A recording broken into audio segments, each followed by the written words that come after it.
Hi, we brought back a few fun things from the International Craft and Hobby Show called CHA in February, and I wanted to share some of them with you that we've put on the website because I think they're cool tools. One of them is we brought back these cool tools.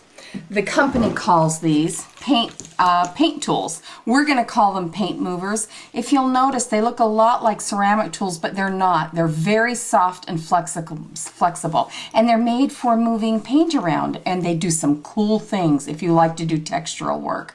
We are also, let me show you this little project I did. This is just a chipboard book. All of this is paste paper. Now we've got recipes for paste paper and textural paint in my Paper Transformed book.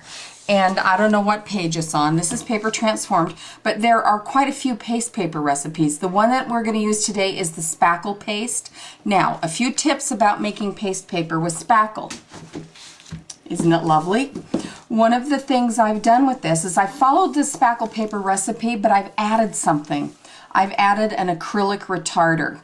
Now what retarders do is make your paste stay wet longer, because if you like to do textural things, it's nice if you can work with your paste for a while before it hardens up on you. The only drawback is then you have a little more dry time you have to wait for, but that's okay with me. I'd rather play with it to my heart's content. I can be patient and let it dry.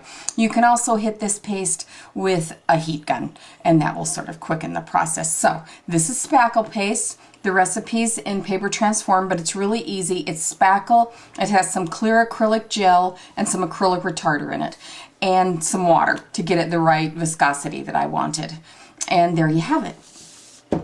Now, this is a chipboard collection we brought back. And I know you're thinking there's a million chipboard collections out there, but let me tell you why we chose this one. It's the quality of this white paper is so great, and it takes ink. Now, I like doing on white instead of gray or brown chipboard because you get true colors, and you don't get true colors if you can't do this on white. So I love this. As you can see in that other little book I made, it doesn't buckle, it takes paint, it takes paste paper. I love this chipboard. And there's all kinds of shapes, and you'll just have to check on the websites and see the ones we carry. But we've picked up quite a few lovely shapes. I think we've got purses and houses and stars and arches, and it's cool. And different sizes of tags. So I'm going to show you just a little how this takes ink. This is a smaller version of that chipboard book.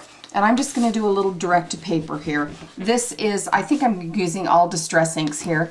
This is the red. This is Mandarin, which is a little bit of an orangey look. And if you want, you can use a sponge for this. The reason I'm doing this direct is because I want it to be a little bit heavy for what I'm going to do. I'm going to do a little Asian look, but I'm going to apply paste right on top of this, and you'll see the paste paper is going to pirate a little of this color. So now the next part is to apply the paste. I'm just using a bent spatula. Isn't this cool? Now if you'll notice, oh, there's a lump. If you'll notice, the paste is picking up some of this color, which is a look I really like. That's why I put the ink on first to show you this. Now see how cool that is? Now you can put this as thick or as thin as you want. It just depends on how much texture. I'm going to do a little Asian thing, and I kind of like the texture. When this dries, it'll be more transparent, and you'll see a little more of the color underneath. This is one of my favorite tools in this paint mover set. It's a little scoop, and this is a cool, easy way to make bamboo. You're just going to pull these stripes. See how fun this is? Now, if you've not done textural paint and things, this will be, you'll like get totally hooked on it. Okay, now in between the bamboo ribs, make a little line. Look how easy this is. Cool, huh? Now, here's how you make your leaves. This is the little pointy tool. I don't know, it's sharp.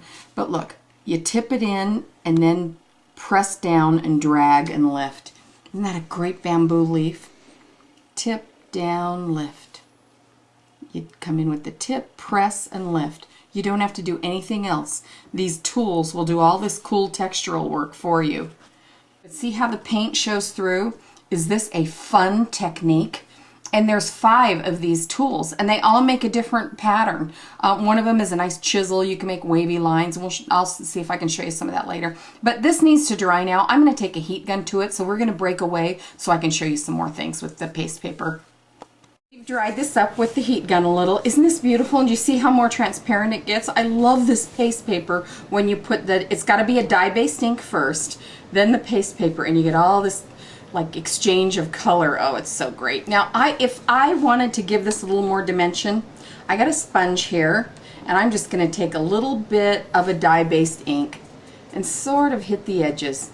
Give this a little more antiquing. Now, this is a great little project just the way it is, but I'm going to add embellishing. I've got this oversized Asian coin. We picked up another product at CHA. This is so amazing.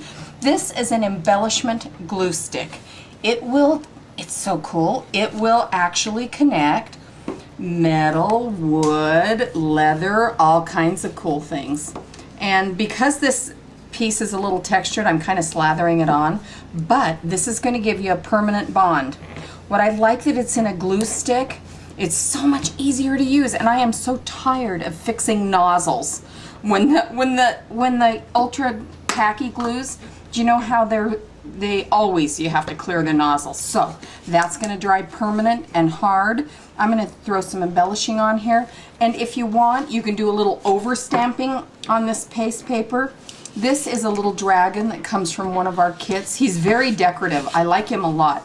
And we're just going to add to our little Asian theme and put a little more texture. And I'm going to do this in a little darker color as well. Great thing about transparent stamps is you can see where you're going. There we go. We'll put a little fiber on this and we'll have a gorgeous project. Took no time at all and way fun. Get yourself some paint tools. You know, we're going to do another video. We're going to show a domino piece and how you can move inks around with these and acrylic paints. So thank you so much for visiting our site. Go make finger paints. Have a blast. Go do something that's textural. You'll get really hooked on it. Have a great day.